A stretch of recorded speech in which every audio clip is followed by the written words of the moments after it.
2 years ago, I was down in central Pennsylvania on some business, and I happened to be riding through some of the small towns up in coal country. And as I was riding through, I noticed these banners hanging on the light poles.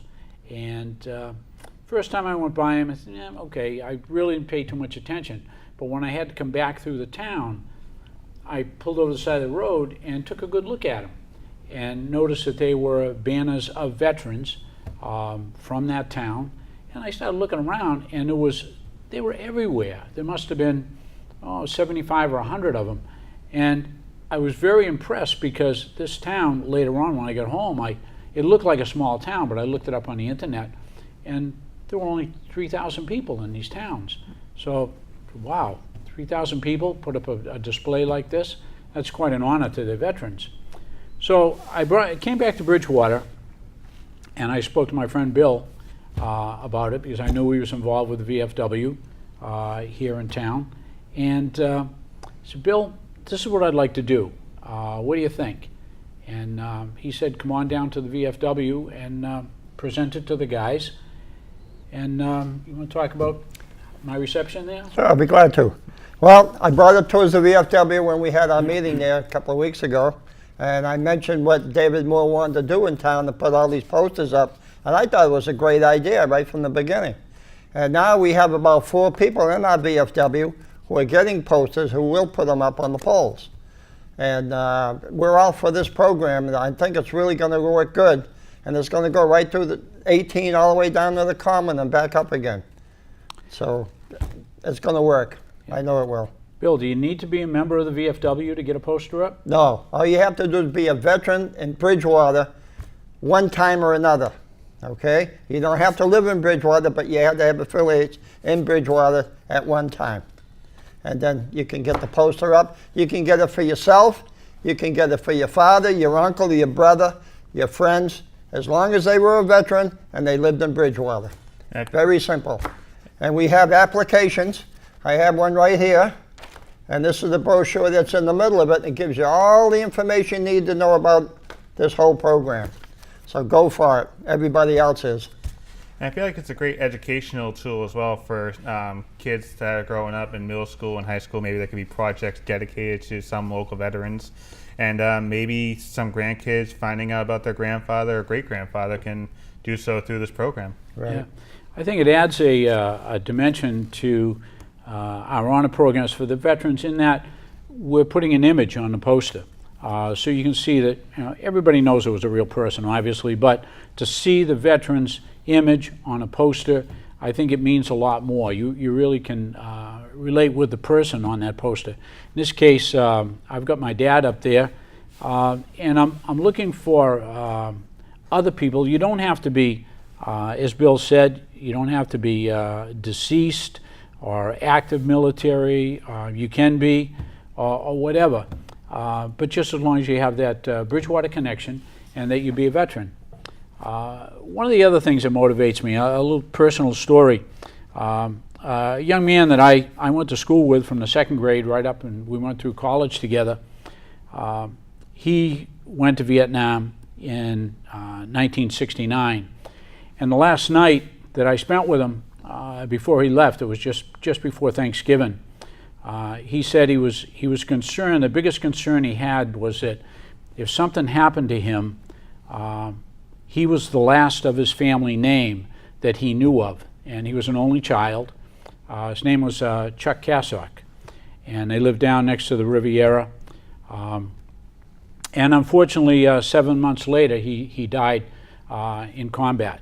So that's always bothered me, that his name isn't anywhere in town other than a memorial on the Common and up at the St. Thomas Cemetery where he's buried. But I just wanted to bring the spirit that I saw in these towns in Pennsylvania to Bridgewater. As Bill mentioned, we originally wanted to line Bedford Street from the Vets Club, from Cottage Street, all the way up into the center of town, through the center, and down Broad Street. Now, how many will we have? That's up to the public. But in every town that I've spoken with, they have had to cut it off only because they ran out of poles. to display it. Another aspect of this that you mentioned about the possibility of involving the kids, in doing my research with different towns, I found Dartmouth, Mendon, Leominster, I all had programs like this. But the best one I found was in Sanford, Maine. And they involve many different aspects of town government, especially the school. And they have a program in the high school where they have an adopt a grave program where they go and make sure that the grave is, the stone is well kept. They do a little research on the vet that's honored with that grave. They put together a little booklet of all of the banners that are up, and they do a little bio of each of the vets. So it gets, the English classes. I'm even told that the band put on a concert of period music. So it can involve, the opportunities are endless with the town. It all depends on how much they want to get involved. Definitely sounds like a great learning opportunity and a great opportunity for anybody in town to learn more about some of the people that fought for our freedom and fought for our country and are still fighting overseas, because, as you mentioned, this is for anybody who served in any war, but they had to have Bridgewater connections. And if they're interested in getting a banner just like this, what do they do again? They can pick up an application.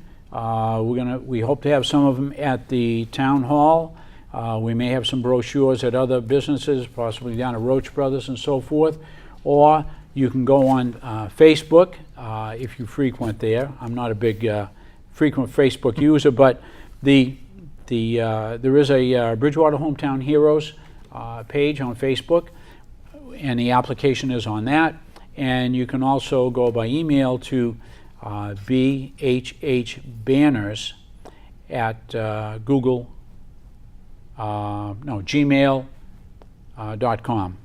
And that information is on the back of the brochure, and hopefully you may be able to scroll that on the bottom of the screen, possibly. Yeah, definitely. And my phone number will be there also. If it's in the brochures, it's in the application. So if anybody has any questions, feel free to call me anytime. I'd be more than happy to explain and answer any questions you might have. Also, I'd like to cut in there just for 1 second. Now, on these banners that we're making, they're heavy vinyl. They'll last for a long time. And it's not just the front part of this poster. You get your picture on the back side of this poster. So no matter what side of the street you're on, front or back, you're going to see yourself up there, and it's going to look great. It really is. And like I said, these are heavy vinyl that last for years, believe me. So get out there and get your application and give us a buzz.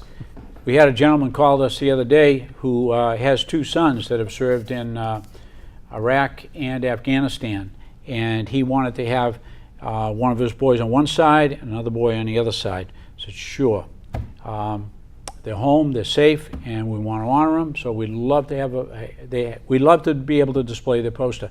And these posters, when they're not being displayed by the town, if you want to bring them home, you come down and get them, and you can display them at your house, wherever you wish to do that. And I put a challenge out there for all you veterans. Buy one of these, get your picture up there on the pole, be one of the guys. Thank you. And again, the banners are professionally made here. They look great here in studio, and they're going to look great going along the road on Route 18, Broad Street through the Commons. So thanks, guys, for coming in and sharing the banners with us today. Our pleasure. Thank you. Our pleasure.